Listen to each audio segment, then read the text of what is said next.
Listen to this red-bellied woodpecker.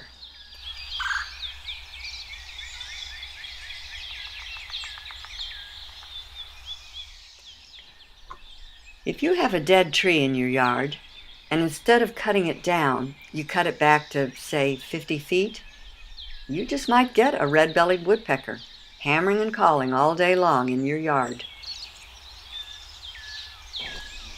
Notice his tail. He actually digs into the tree with the underside of it, much as a lumberjack would dig in with his cleats. That keeps him from falling off the tree as he hammers or as he climbs up and down it.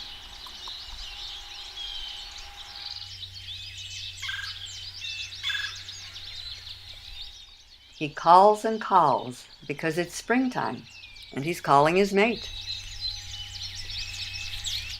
In fact, that hole he dug, so perfectly round he could have fired a gun into it, he didn't dig that to get at insects. He and his lady friend planned to raise a brood of babies. As for him being called the red-bellied woodpecker, you can see the faintest hint of red on the left-hand woodpecker.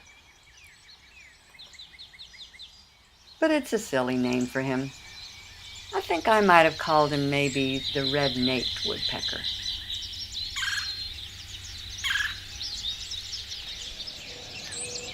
Other birds have admired the red-bellied's handiwork.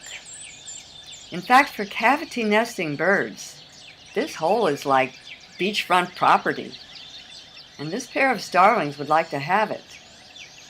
But that story is for the next installment.